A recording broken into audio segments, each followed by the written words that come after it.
बिस्मिल्लाहिर्रहमानिर्रहीम। अस्सलाम वालेकुम नाज़रीन, आप देख रहे हैं प्रोग्राम द लास्ट आवर। मैं हूँ यासिर रशीद और स्टूडियो मेरे साथ मौजूद हैं सीनियर तजज़ियाकार राना मोहम्मद अजीम साहब। नाज़रीन, कल रात को पार्लियामान की खुसूसी कमेटी बराए जजेस तकर्री उन्होंने अपना इजलास बुलाया, जिसमें पाकिस्तान तहरीक इंसाफ ने बाइकआउट किया हुआ था। पाकिस्तान तहरीक इंसाफ के तीनों अरकान बैरिस्टर अली ज़फ़र, बैरिस्टर गौहर और हामिद रज़ा साहब ने उसके अंदर शिरकत नहीं की। हालांकि बारहा उनको मनाने के लिए और उनको पैगामात भिजवाए गए कि वो आके शिरकत करके लें, लेकिन उनकी जानिब से शिरकत ना हुई, जिसके बाद बाहमी इत्तफ़ाक़ राय से जस्टिस याहिया अफरीदी साहब का नाम जो है वो अगले चीफ जस्टिस ऑफ पाकिस्तान के लिए मुंतखब कर लिया गया। इत्तलात ये भी हैं कि गिले भी पहुँचाए गए कि अगर पाकिस्तान तहरीक इंसाफ उसके अंदर मौजूद होती तो जो सिफारिशात पाकिस्तान पीपल्स पार्टी और जमीयत उलमा इस्लाम फ़े की तरफ से इब्तदाई तौर पर दी गई थी वो इंडोर्स की जा सकती। लेकिन फिर बाद में बाहमी इत्तफ़ाक़ राय से जब जस्टिस याहिया अफरीदी साहब के नाम पर इत्तफ़ाक़ हुआ है तो इस नाम का जो खैर मकदम है उसकी आवाज़ें जो हैं वो मुख्तलिफ बार से आज के दिन सुनने को मिली हैं, जिसमें खैबर पख्तूनख्वा की बार है, जिसमें सिंध की तरफ से, जिसमें बलूचिस्तान की तरफ से इस नाम का खैर मकदम किया गया। बहुत सारे लोगों की राय ये है कि जस्टिस याहिया अफरीदी साहब के किरदार के ऊपर कोई तहफ़्फ़ुज़ात नहीं है, उनके नाम के ऊपर भी कोई एतराज़ नहीं था। एतराज़ हमारा तरीक़ाकार के ऊपर था। जस्टिस याहिया अफरीदी अपराइट जज हैं और उनके माजी के फ़ैसले जो हैं वो बोलते हैं उनके किरदार के हवाले से। तो जस्टिस याहिया अफरीदी ने आज चीफ जस्टिस काजी फ़ाइज़ ईसा साहब से भी मुलाकात की, 2 बार मुलाकात हुई है, और जस्टिस मंसूर अली शाह साहब से भी मुलाकात की है। अब जो तरीक़ाकार नया है उसके मुताबिक क्या होगा? जस्टिस मंसूर अली शाह साहब के बारे में जो कयास आराइयाँ बहुत सी चल रही थी, आज उनके बारे में इत्तला ये है कि आज की सुप्रीम कोर्ट की कार्रवाई के बाद जो समातें थीं उसके बाद या चैम्बर वर्क के बाद वो रुखसत पे चले गए हैं और 1 तारीख तक वो रुखसत पे रहेंगे। अब ऐवान सदर की जानिब से सुप्रीम कोर्ट ऑफ पाकिस्तान को एक ख़त मौसूल है जिसमें मेहमानान गिरामी की लिस्ट पूरी मांगी गई है कि फ़हरिस्त दे दें जो तकरीब हल्फ बर्दारी के अंदर शरीक होंगे। इस फैसले से जो कल रात हुआ है या उसके बारे में मुमकिना जो चीज़ें चल रही थीं उसके बरक्स हुआ या उसके ऐन मुताबिक हुआ, इसके असरात क्या होंगे? राना साहब की तरफ बढ़ते हैं। राना साहब कहते हैं कि जस्टिस याहिया अफरीदी साहब के नाम पर जो इत्तफाक हुआ ये क्या बाहमी इत्तफाक का शाखसाना साबित होगा कुली तौर पर? बिस्मिल्लाहिर्रहमानिर्रहीम वस्सलातु वस्सलामु अलैका या सय्यदी या रसूलल्लाह अस्सलातु वस्सलामु अलैका या सय्यदी या हबीबल्लाह ताजदार ख़त्मे नबूवत जिंदाबाद जिंदाबाद। देखें यासर, ये तो कोई भी नहीं ये शख्स कह रहा, बदतरीन सियासी मुखालफिन हो कोई भी ये शख्स ये नहीं कह रहा कि जो जस्टिस साहब हैं या अफरीदी साहब उनकी ज़ात पे कोई अटैक नहीं कर रहा, ना उनके फ़ैसलों पे कोई कह रहा।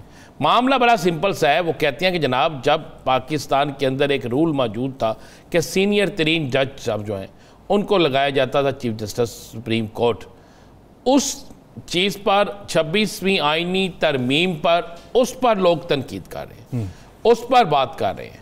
उनके चीफ जस्टिस बनने पर किसी को इतराज़ नहीं, तरीक़ेकार पे इतराज़ है कि तरीक़ेकार क्या है। ये तरीक़ेकार नहीं होना चाहिए था, इसको बिल्कुल चेंज होना चाहिए था, इस तरीक़ेकार से बाहर निकलना चाहिए था। मतलब ये तरीक़ेकार को मानने के लिए तैयार नहीं है।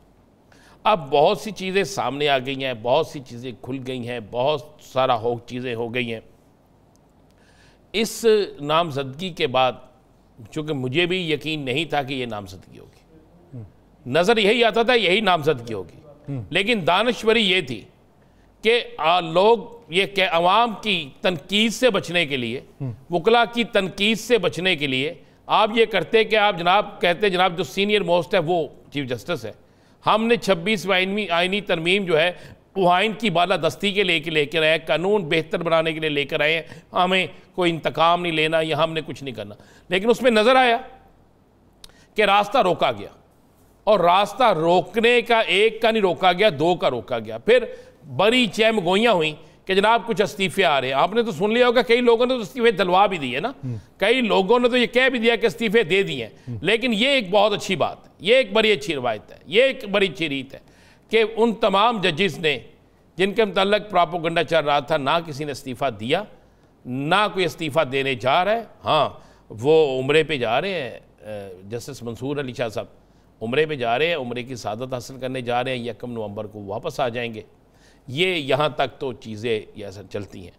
अब सबसे ज़्यादा जो वज़न है, सबसे ज़्यादा जो इम्तिहान है वो हमारे मौजूदा मसलन जो 26 तारीख को जो हमारे चीफ जस्टिस साहब होंगे 25 या 26 को, यही अफरीदी साहब उन पे होगा कि अगर हुकूमत ये तवक्को लगा के बैठी है कि हमारी तमन्ना हमारी दरखास्त के मुताबिक काम होगा तो नहीं, अगर अपोजिशन ये लगा के बैठी है तो नहीं, वहाँ पे अगर मेरिट होगा तो इस मेरिट को सारी दुनिया देखें। या सर अब वो वक्त नहीं है, ठीक है आप नेशनल टीवी पे को कंट्रोल कर सकते हैं, आप कुछ और चीज़ों को कंट्रोल कर सकते हैं, लेकिन इस वक्त जो असल चीज़ है, जो मामला दुरुस्त है, वो चीज़ ये है कि आप क्या आम आदमी को जो सोशल मीडिया पे बैठा है उससे कोई चीज़ छुपा सकते हैं? अब तो 1 मिनट से पहले हर चीज़, आप फैसले बोलते भी हैं, फैसले सामने आते भी हैं, फैसलों से सारी चीज़ें क्लियर भी हो जाती हैं, ये बड़ा क्लियर और साफ वाजे है। ये आप देखने वाली चीज़ होगी। मुझे तो जो नज़र आ रहा है कि आने वाले दिन इंतहाई पेचीदा दिन होंगे, इंतहाई पेचीदा दिन होंगे, इतने पेचीदा दिन होंगे कि आपके मेरे तसव्वुर से ज़्यादा होंगे, ये आप ज़हन में रखिए। अच्छा, आप आगे क्या देख रहे हैं? जिस तरीके से काजी फ़ाइज़ ईसा साहब के पास खुसूसी कमेटी में तीसरे शख्स को ख़ुद मुंतखब करने का इस्तेहकाक था, अब वो जो नई कमेटी तश्कील देनी है जिसके अंदर जस्टिस याहिया अफरीदी साहब होंगे, जस्टिस मंसूर अली शाह साहब होंगे और तीसरा जज कौन होगा, उसका इस्तेहकाक जो है वो उनके पास होगा, जस्टिस याहिया अफरीदी साहब के पास। तो क्या वो मुशावरत उसमें शामिल करेंगे मंसूर अली शाह साहब की? अच्छे दोस्त हैं, पुरानी बॉन्डिंग है, बहुत अच्छे दोस्त हैं, और मेरी इत्तला है कि आज भी एक मीटिंग हुई है, कल रात को भी तैनाती से पहले भी मीटिंग हुई है और तैनाती के बाद भी मीटिंग हुई है, मेरी इत्तला ये। और इसलिए बहुत सी लोगों की आसों और उम्मीदों पे पानी फिर गया जो इस्तीफ़ों की खबर लेकर चल रहे थे, जो ये सोच रहे थे कि मैं आपको खबर देता हूँ ना, जो ये सोच रहे थे कि 4 से 5 या 3 इस्तीफ़े आ जाएंगे तो आगे जब जो नज़रसानी अपील होगी यासिर साहब महसूस नशिस्तों की, तो उसमें से वो 3 नंबर कम हो गए तो फिर तो गेम ही सीधी हो गई ना, फिर तो मामला ही कोई ना रहा। तो ये कुछ लोग तसव्वुर कर रहे थे, लेकिन उनकी आस और उम्मीदों पे पानी फिर गया। लेकिन आगे आने वाले दिनों में यासिर साहब मैं आपको एक चीज़ बता दूं, बुशरा बीबी की आज ज़मानत हो गई, फैसला हुआ, फैसला हुआ ज़मानत का। ज़मानत होगी ना भाई, मचल के जमा कराने हैं ना, फैसला होता है सर जी, किसी को बरी करना या मैं ये कह रहा हूँ कि ज़मानत जेल से बाहर आ गई, जेल से आ जाएंगी भाई, एक आधे दिन में वो जेल से आ जाएगी। खान साहब की बहनों की ज़मानत भी हो जाएगी, मुझे यकीन है कि खान साहब की मुलाकात भी अब खुल जाएगी, जैसे हलफ बर्दारी की तकरीब होगी वैसे ही कुंडी भी खुल जाएगी, जिनका कहते हैं ना कफ लगे वो भी खुल जाएगा, ये सारी चीज़ें ठीक होना शुरू हो जाएगी। अब मुश्किल किसके लिए होगी, मैं आपको ये लिख लीजिएगा, और इस बात को हम जब प्रोग्राम करेंगे हम इस बात को डिस्कस करेंगे, और आज की डेट जो है इसको 23 तारीख को जेहन में रख के अब डिस्कस करेंगे कि जेहन में रखिएगा कि अब सबसे ज़्यादा मुश्किलात अगर किसी के लिए आएंगे अपोजिशन से भी ज़्यादा, देखिए अपोजिशन ऑलरेडी तो मुश्किलात सह रही है ना, इससे ज़्यादा उस पर मुश्किलात आनी क्या है, अब सबसे ज़्यादा मुश्किलात आएंगी हुकूमत पर। जब डिसाइड करने में ये प्रॉब्लम आएगी, जब फैसलों को देखने में ये प्रॉब्लम आएगी कि आईनी केस कितने हैं और गैर आईनी केस कितने हैं, और अगर आईनी केसों की तादाद गैर आईनी केसों से ज़्यादा हो जाती है ऊपर वाली सतह पर, और ऊपर वाली सतह पर यह पता चलता है, या सर गौर करें ना ज़रा, 5 जज 8 जज बैठेंगे हाई कोर्ट में, 5 जज बैठेंगे ऊपर, 5 जज जो हैं वो बैठकर एक फैसला करते हैं और पता चलता है 300 केसेस आ गए आईनी, तो वो 5 जज तो बाउंड हो गए, एक दिन में फैसला तो नहीं कर सकते एक केस का। और दूसरी तरफ 7 जज जो है उनके पास 300 केस आप लगा दे फौजदारी, वो एक एक केस सुनते जाएंगे और उसका किसी ना किसी तरफ जाएगा। तो फिर वो जो आपने एक नारा लगाया बर्डन कम होगा, आपने एक नारा लगाया हम बड़ी इस्लाहात लेना चाहते हैं, एक फ़ायदा हुकूमत को सिर्फ ज़रूर होगा, लेकिन वो भी जहाँ पर अदलिया तगड़ी हो ना, जहाँ पर चीफ तगड़ा हो, जहाँ पर जज तगड़े हों, जहाँ पर एहतसाब के नाम पर एहतसाब ही होता हो, जहाँ पर इंतकाम ना होता हो, तो फिर हुकूमतें फारिग हो जाती हैं। फवाद चौधरी साहब एक ब्रेक के बाद करेंगे, नाज़रीन कहीं नहीं जाएगा, स्टे विद अस।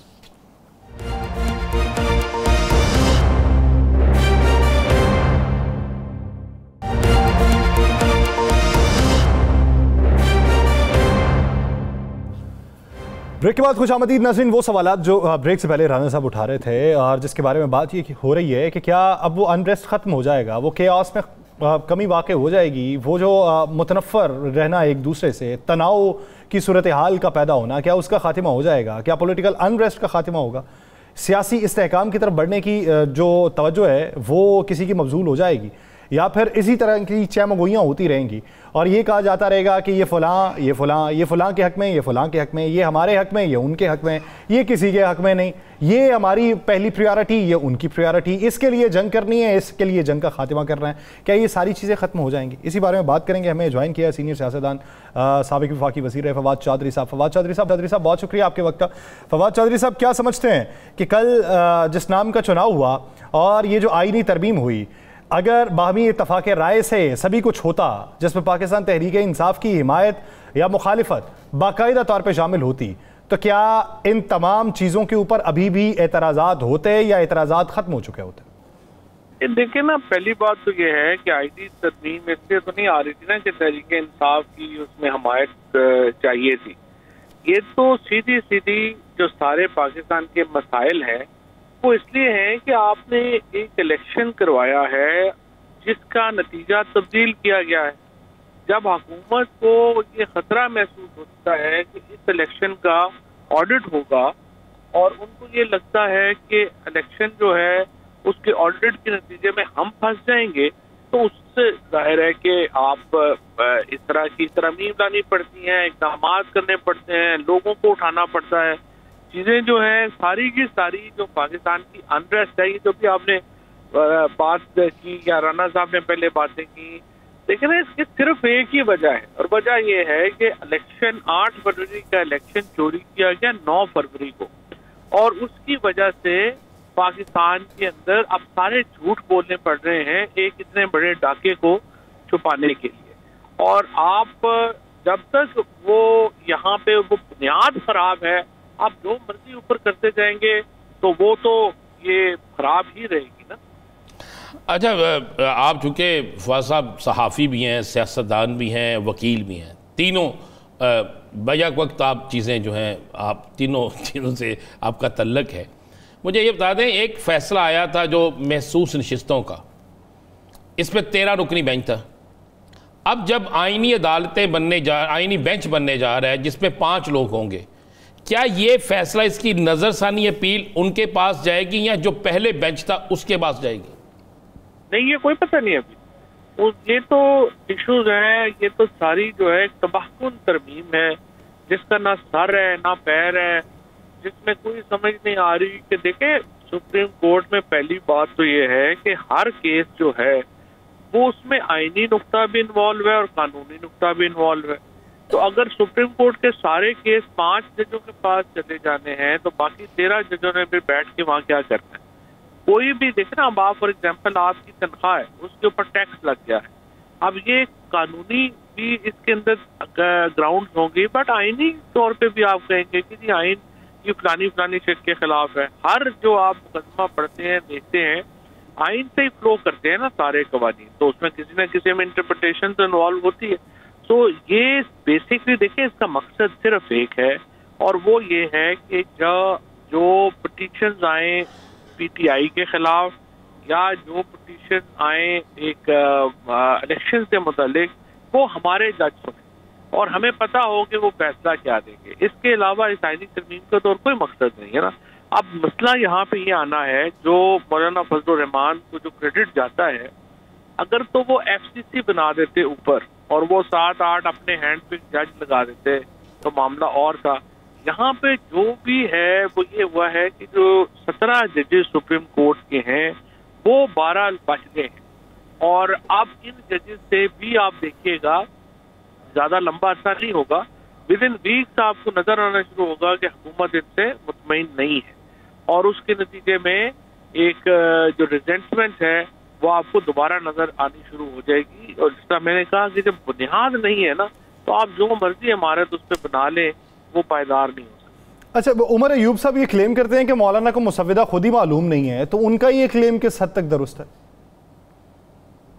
ये तो देखिए, पहली बात तो ये उमर अयूब साहब को इस वक्त देखिए बचगाना बयान नहीं देने चाहिए।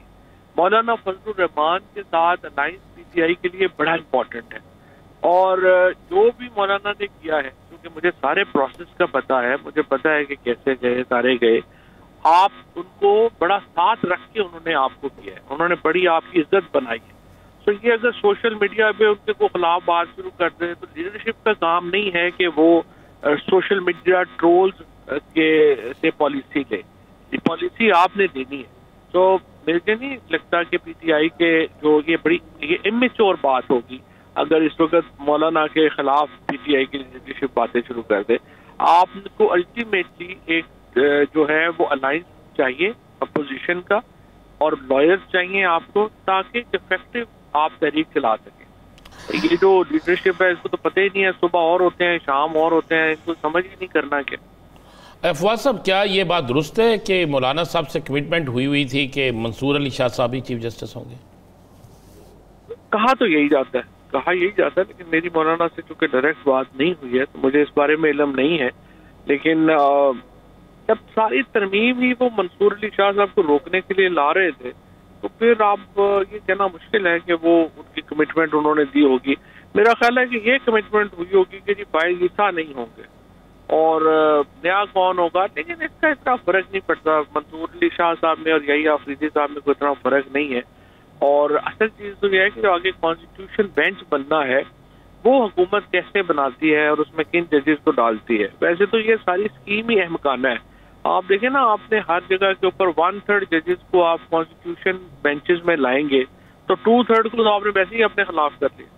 और दूसरी बात जो सबसे प्रॉब्लमेटिक है, ये जो हाई कोर्ट्स में आपने बेंचेस बनाए हैं, आईनी बेंचेस, आप देखें ना, सिंध की हाई कोर्ट जो है वो पानी के मसले के ऊपर और जो है वो आपको फैसले देगी, पंजाब की हाई कोर्ट आईनी बेंच और फैसले देगा, केपी की और देगी। आप जो पीपल्स पार्टी का एजेंडा है 18वीं तरमीम के बाद से कि सूबों को ताकतवर किया जाए और फेडरेशन को कमजोर किया जाए, आप उस एजेंडे के ऊपर खेल रहे हैं और तबाही मचा कर दी है आपने फेडरेशन की।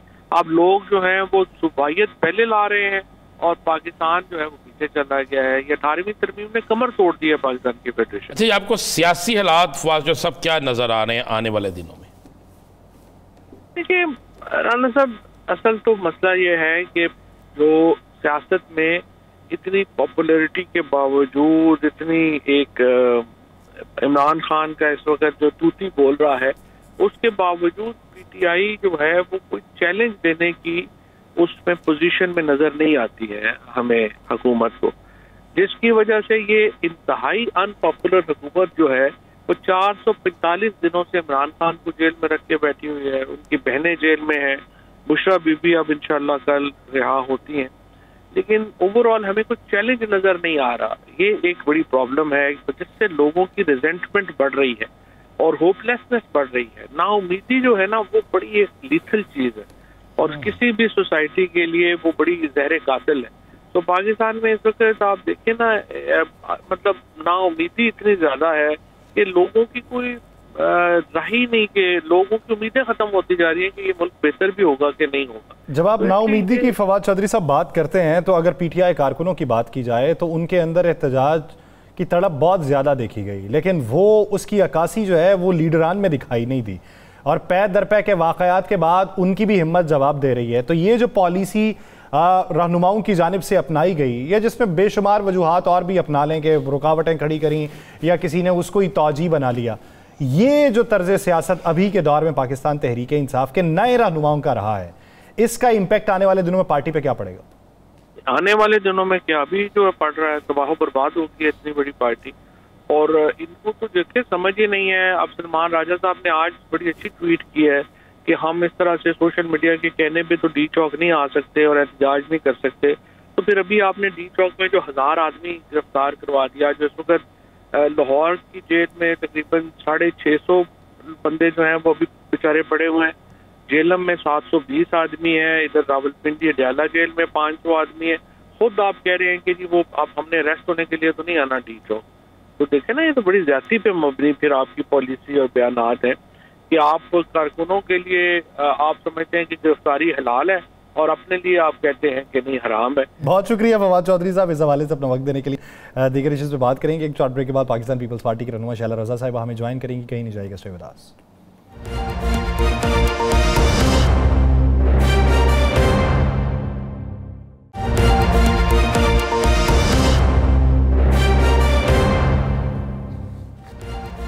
ब्रेक के बाद खुशामदीद नाज़रीन। पुरानी गुर्बतें जब दोबारा से होने लगे और कुछ अदावतें जिनका खात्मा होने लगे तो फिर उनका कुछ समर भी मिलता है। जिस तरीके से मौलाना फजलुर रहमान साहब अपोजिशन बेंचेस पे बैठे और अपोजिशन बेंचेस पे बैठ के अपोजिशन जमातों के मौक़िफ़ की तायीद करने लगे, लेकिन फिर हुकूमती मौक़िफ़ की भी उन्होंने एक जगह पे तायीद की। उस हुकूमती मौक़िफ़ पे तायीद पे उन्हें बेशक उन्होंने अपनी सिफारिशात के ऊपर राग़िब भी किया, उस हवाले से उन्हें माइल भी किया, लेकिन बिलाखिर इत्तफाक हुआ। और इत्तफाक के बाद अब आने वाले दिनों के अंदर मज़ीद कितनी बातों के ऊपर इत्तफाक होगा और उसके समरात कैसे देखने को मिलेंगे, और आईनी तौर पे ये जो तरामीम हुई हैं इसका इम्पेक्ट पाकिस्तान की जमहूरियत के ऊपर क्या पड़ेगा। बिलखुसूस बात जमहूरियत के हवाले से है कि जमहूरियत पे क्या पड़ेगा, कितना फ़ायदा होगा और क्या किसी खास तबके को होगा या बिला तफरीक होगा। इसी बारे में बात करेंगे। पाकिस्तान पीपल्स पार्टी की सीनियर रहनुमा शैला रजा साहिबा ने हमें ज्वाइन किया है। शैला रजा साहिबा बहुत शुक्रिया आपके वक्त का। शैला रजा साहिबा, एक बात की तायीद या तरदीद कीजिएगा। कहा यह जाता है अब तो जो होना था वो तो हो गया और उससे अच्छे की हम उम्मीद रखते हैं और उम्मीद अच्छे की ही रखनी चाहिए, लेकिन कहा यह जा रहा है कि कल पाकिस्तान पीपल्स पार्टी और जमीयत उलमा इस्लाम पे इब्तदाई तौर पे जस्टिस मंसूर अली शाह साहब के नाम पे इसरार कर रहे थे, लेकिन बाद में फिर बाहमी इत्तफाक राय से जस्टिस याहिया अफरीदी साहब का नाम आया। क्या ऐसा ही है? जी मुझे मालूम नहीं, मैं उस कमेटी में नहीं थी। सही। अच्छा, बिलावल भुट्टो जरदारी साहब ने इस आईनी तरमीम पर बड़ा काम किया और अनथक काम किया सुबह से लेकर शाम तक, और इसका क्रेडिट भी उन्हें जाता है। जब आप समझते हैं कि वो एक आईनी तरमीम जो नामुमकिन था उसको मुमकिन कर सकते हैं, तो क्या बिलावल भुट्टो जरदारी साहब आने वाले दिनों में इस पाकिस्तान को इस बहरान से निकालने के लिए, जो मुआशी बहरान है, जो अवाम की मसाइल है, इस पर हुकूमत में आके अपना रोल अदा कर रहे हैं? मेरा ख्याल है ऐसी बात नहीं है, और जहाँ जहाँ हुकूमत को मदद की ज़रूरत होगी और जो हम समझते हैं कि जो काम हमारी पार्टी से बेहतर तरीक़े से होगा वो ज़रूर किया जाएगा। आपके प्रोग्राम को बिल्कुल आखिरी लम्हों में मैंने सुना, जब मुझसे पहले तो फवाद चौधरी कह रहे थे वही लोग हैं वही रहे हैं, लेकिन अब की दफ़ा आप उसमें नहीं हैं, बस ये गम है आपको। तो जी फिलहाल हम और किसी तरह आपकी बात नहीं बन पा रही है, ये वो बेचारे कहना भूल गए। तो बात ये है कि देखिए स्प्लिट मैंडेट है और पाकिस्तान पीपल्स पार्टी की पोजीशन ऐसी है कि PMLN ने हुकूमत बनाई तो यही ऑफ़र PTI के लिए भी थी, और फ्लोर ऑफ द हाउस पे जो है ये बात चेयरमैन बिलावल ने की कि अगर आप बनाते तो हम आप कोई भी सपोर्टिव होते जैसे इस हुकूमत के सपोर्टिव हैं, क्योंकि दूसरी सूरत का मतलब है कि पार्लियामेंट को बंद कर दिया जाए। नहीं, क्या वजह है कि वो काम जो हुकूमत नहीं कर पा रही, यानी अपने तमाम रिसोर्सेज के बावजूद भी वो काम पाकिस्तान पीपल्स पार्टी के हाथ में? ऐसी बात नहीं है। बात यह है कि जो पहले दिन तरमीमात आनी थी उसमें एक तासुर ये दिया गया जैसे वो आज ही पास हो जाएंगी, जबकि वो एक मुसवदा था जिसमें कोई 56 या 55 कुछ आर्टिकल्स की अमेंडमेंट थी, लेकिन उसको भी यही कहा गया था कि मुख्तलिफ बार काउंसिल्स के मेंबर के साथ जो है तबादला ख्याल करके, या कौन सा सही लफ्ज़ होगा कानूनी तौर पर, वो करके बनाया गया है, लेकिन उसको कोई फाइनलाइज नहीं हुआ था। तो उसको पता नहीं कौन कौन से काले सांप और पता नहीं किस किस का नाम दिया गया। बहरहाल जो भी था, हर एक ने अपनी जिम्मेदारी दिखाई और एक वो काम जो कि COD में जो है वो जिसका ख्वाब देखा गया था उसको पूरा किया। उसके सिग्नेटरी सभी लोग थे, तो वक्त जब भी आ जाए वही अच्छा होता है। अच्छा, 26वीं आईनी तरमीम होगी, अब बड़ा शोर मचा हुआ है और ये बात वो बड़े सियासतदान कर रहे हैं जिनकी बातों के मतलब आजकल कहा जाता है TV पे जो वो कह के जाते हैं वैसे ही होता है।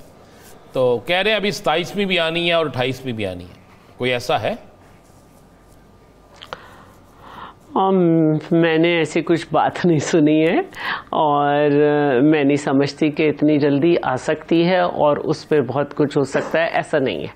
अभी तक ऐसी कोई बात नहीं है और ये भी इतनी बात ना बनती है अगर मुख्तलिफ नैरेटिव्स जो हैं वो क्रिएट कर नहीं किए जाते कि पर्सन स्पेसिफिक और फलां, तो मैं ये समझती हूँ कि ये नहीं करना चाहिए था, क्योंकि आप एक ऐसी पोजीशन पे खड़े हैं और एक ऐसे लीडर के साथ खड़े हैं जिसका कुछ पता नहीं होता, उसके आप पूरी अमेंडमेंट्स में शरीक थे, आपका कोई डिसेंटिंग नोट नहीं है, आपके बड़े वाज़े बयानात हैं कि हम मौलाना के साथ हैं, मौलाना के फैसले के साथ हैं, लेकिन एन मौके पे आप अडियाला जेल की तरफ मुड़ गए और वहाँ से फिर वही आया जो हमेशा जो बातचीत हुआ करती थी उसके बाद का अंजाम होता था। क्योंकि मुझे अच्छी तरह याद है कि जब एक दफ़ा पहले मुज़ाकरात हो रहे थे तो शाह महमूद कुरैशी साहब ने कहा कि हम 80% अपने अहदाफ पा चुके हैं, लेकिन फिर एकदम से सबुटैज हो गए।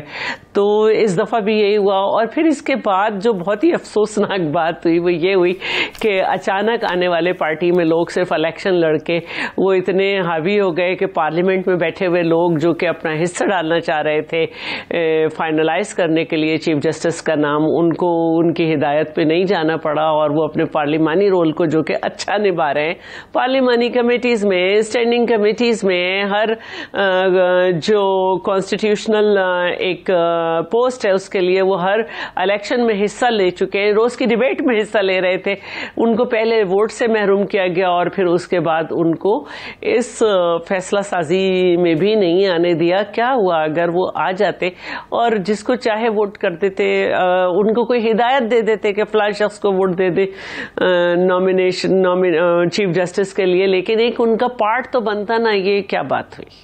अच्छा शैला रज़ा साहब, आप अपना रोल प्ले जो राना साहब पहले पूछ रहे थे कि 27वीं और 28वीं भी आ सकती है, मुझे याद है कि जब पहली मुलाकात मौलाना फजलुर रहमान साहब की पाकिस्तान पीपल्स पार्टी से हुई, गालिबन दूसरी, उसके अंदर मौलाना ने उस 56 निकाती मुसव्वदे के ऊपर ये कहा था कि इतनी उजलत में क्या करना है, आधा अब कर लें और आधा बाद में कर लेंगे। ये कहीं ऐसा तो नहीं है कि अभी आधी तरामीम हुई हैं और कुछ अरसे बाद ये कुली तौर पे होंगी, या यही कुली तौर पे थी जो अब तक की सजेशंस थी? मैं ये समझती हूँ कि अगर आगे भी कोई ऐसा काम है जिसको होना है तो कंसेंसस होंगे तो हो जाएगा, और अगर कंसेंसस नहीं होते तो ये भी ना होता। और ये भी कोई किसी की शिकस्त या जीत की बात नहीं थी, क्योंकि आईनी मामलात में कंसेंसस जितना ज़्यादा हो वो अच्छा होता है। तो लेकिन ये शो किया जा रहा था कि अगर ये तरमीम नहीं हुई तो बड़ी शिकस्त हो जाएगी हुकूमत को और इसको, तो ऐसी बात नहीं है। हर हाल में जमहूरियत की जीत जब ही होती जब कंसेंसस होता या कंसेंसस ना होता। असल बात वही होती कि कंसेंसस ना होने पे ना होती और होने पे हो गई। आने वाला सियासी सिनेरियो क्या देख रही हैं आप? मैं ये समझती हूँ कि 2-4 दिन में, क्योंकि अब फ्राइडे को और उसके बाद मंडे को शायद सेशन हो, शायद मैं कुछ कह नहीं सकती क्योंकि मैं एडवाइजरी कमेटी की मीटिंग में नहीं पहुँच सकी थी, तो मैं फिर जब सेशन होगा ये बात पुरानी हो जाएगी। और वैसे तो सुन्नी इत्तेहाद काउंसिल के अंदर जो मेंबर्स हैं वो हर दफ़ा खड़े होकर स्पीच की तलाश करते रहते हैं, वो कुछ ना कुछ स्पीच करते रहेंगे, हम उन्हें भड़ास निकालने का मौका देते रहेंगे। और हमारी पूरी तवज्जो जो है इकॉनमी पे और अपनी फॉरेन पॉलिसी पे ही रहनी चाहिए, क्योंकि इसी में अब हमें आगे बढ़ना है। अच्छा, जिस तरीके से ख्वाजा आसिफ साहब, क्योंकि बामी इत्तफाक़ राय से मंजूर हुई तो उसके पीछे के मकासद तो सभी के सेम होंगे। ख्वाजा आसिफ साहब ने कहा कि हम 17 को इख्तियार नहीं दे सकते मुल्क चलाने का, पार्लियामान चलाने का। अब आप समझती हैं कि इसके बाद ये सारा इख्तियार वापस पार्लियामान के पास पहुँच चुका है, अब किसी और के पास नहीं है? देखिए, इसमें कोई शक नहीं है कि पार्लियामेंट सुप्रीम है और पार्लियामेंट के जो इख्तियारात हैं उनको वाकई वापस लेना चाहिए और हर एक को अपने इख्तियारात के साथ अपने डोमेन में काम करना चाहिए। यही तरीका है। बहुत अरसे से डोमेन क्रॉस हो के जो मामलात हुए उससे मुल्क कहीं नहीं पहुँचा। बहुत शुक्रिया शैला रज़ा साहिबा इस हवाले से अपना वक्त देने के लिए। नाज़रीन, दीगर इश्यूज़ पे बात करेंगे एक शॉर्ट ब्रेक के बाद, कहीं नहीं जाएगा। Stay with us.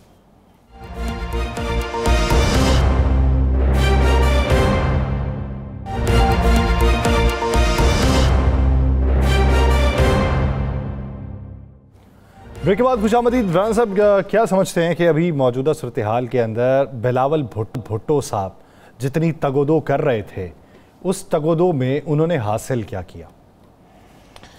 देखें, मेरे पास इतला ये है कि पीपल्स पार्टी ये तगोदो सिर्फ 26वीं आईनी तरमीम के लिए नहीं कर रही थी। अगर सिर्फ 26वीं आईनी तरमीम का मामला होता तो फिर इतनी जल्दी ना होती। ये कौन सी ऐसी शादी थी कि लड़की की अभी शादी ना की तो इसने सुबह भाग जाना है? ये तो ऐसा मामला नहीं था ना, एक आईनी तरमीम थी। और जिस तरह एक एक घर के 20-20 चक्कर लगाए गए और जिस तरह सब कुछ किया गया, ये सेम वही मुझे मंजर नज़र आ रहा था जैसे बकर ईद पे हम कसाई के पीछे, किसी घर में कसाई जानवर ज़िबा करने गया हो तो हम बार बार उसकी तरफ चक्कर लगाते हैं, भाजना इस पास साड़ी वाली जे, और 20-20 चक्कर लगाते हैं। ये सेम यही हो रहा था कि मौलाना साहब के घर के चक्कर लग रहे थे, किसी ना किसी को मनाने के चक्कर लग रहे थे, किसी ना किसी की शर्त मानी ही जाती थी, हर चीज़ हो रही थी। और इसके पीछे दो चीज़ें तो बड़ी वाज़ेह है ना, एक आपका इलेक्शन ना खुल जाए, और दूसरा बिलावल साहब ने जब कहा था ज़रूरी है और मजबूरी है, तो मजबूरी क्या थी वो आपके सामने है। ज़रूरी क्यों था? क्योंकि इस सारी चीज़ों में ज़रूरी होने के बाद हर शख्स को कुछ ज़रूरी का सवाल आप पूछ सकते हैं। वफाकी वज़ीर बराए बहरी उमूर कैसर अहमद शेख साहब ने हमें ज्वाइन किया है, सवाल पूछ सकते हैं। शेख साहब अस्सलाम वालेकुम। जी राना साहब वालेकुम सलाम। शेख साहब, 26वीं आईनी तरमीम हो गई, सारा कुछ हो गया, बिलावल साहब की मेहनत बड़ी हुई इस पर और ज़्यादा क्रेडिट उन्हीं को लोग दे रहे हैं।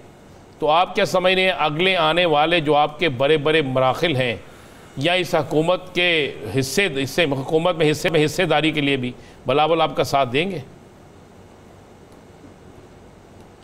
जी, हम समझते हैं कि बड़े अरसे से हम आपस में मिल के हैं और पीपल पार्टी क्योंकि एक पॉलिटिकल एक्यूमेंट रखती है और दोनों पार्टियों का आपस में इत्तेहाद से ही दोनों को फ़ायदा है, दोनों का म्यूचुअल इंटरेस्ट भी है, बेनिफिट भी है और इसमें मेजॉरिटी भी तभी बनती है अगर दोनों पार्टियां आपस में हों। और आप देख रहे हैं कि आज से कोई 18 साल पहले हमने चार्टर ऑफ इकानमी किया और उस पर हम पाबंद हैं और आज भी वही उसके नज़र आ रहे, उसके नतीजा नज़र आ रहा है कि कितनी कामयाबी से। शेख साहब, हमने ये तो देख लिया है कि आइन से ज़्यादा मुकद्दम हमें मिसाके जमहूरियत दिखाई दिया है इस बार। नहीं, आइन को ही तो थ्रू थर्ड मेजॉरिटी से तब्दील किया गया है, या आइन के मुताबिक ही है। आइन यही कहता है, या तो मुझे बता दे मैं आइन का कोई वो शेख पढ़ लूँ जिसकी कोई खिलाफ वर्जी की गई हो। तो ये अलहदा कौमी असम्बली की और अलहदा सेनेट की 2/3 मेजॉरिटी से और इतने दिन की मेहनत से, सबकी उसमें कलेक्टिव मेहनत है, उसमें सब ने मिल के शेख साहब सब पार्टियों को चाहे कि सब मिल जाएं। नहीं, पार्टियां भी सारी मिली और इसमें कोई शक नहीं कि सब की मेहनत है, नहीं तो स्कोर पूरा तो होना ही कोई नहीं सी। अच्छा शेख साहब, ये बताइएगा कि ये तो हमने इसमें कर दिया कि जो जज साहब बेहतर काम नहीं करेंगे, उनकी ACR ठीक नहीं होगी, उसे फारग कर दिया जाएगा, ये आज़म नज़ीर तारड़ साहब ने भी कहा। अच्छा, ये तो हो गए वो जज जिन्हें हमने कहते हैं कि जी ये जज साहब जो है ये हमारे टैक्सों पे ये सारा कुछ करते हैं, और जो MNAs हमारे वोट लेकर आते हैं अगर वो काम ठीक ना करें तो उनके लिए 5 साल की मुद्दत है, और जज साहब काम ठीक ना करें या पसंद ना हो तो उनके लिए फौरी ECR लिखती जाएगी। तो कोई ऐसा तरमीम हो सकती है जिसमें जो रुकने असम्बली काम ना करे उसकी भी फौरी तौर पर कोई मौतली या उन्हें फारग करके नया चॉइस करने की कोई हो? देखिए, रुकने असम्बली जो पहले ही बनता है ना, मैं क्योंकि 7 टाइम इलेक्शन लड़ चुका हूँ और ये बनने के लिए तो इतना मुश्किल है कि आपको अपने हल्के के 8 लाख लोगों को रजामंद करना होता है, उनकी कंसेंट लेनी होती है। ये सबसे दुनिया का मुश्किल काम है। ये जो आपका ख्याल है ना, और जो सियासतदानों का भी क्या करते रहे, जज 18 जज होते हैं, कितने प्राइम मिनिस्टर्स को तो वो निकाल चुके हैं जो कि 24 करोड़ लोगों का नुमाइंदा होता है, सबसे ज़्यादा जो इलेक्ट होके वोट लेके बनते हैं। आपकी बात मिन्नोन तस्लीम करता हूँ कि बड़ी मुश्किल होती है।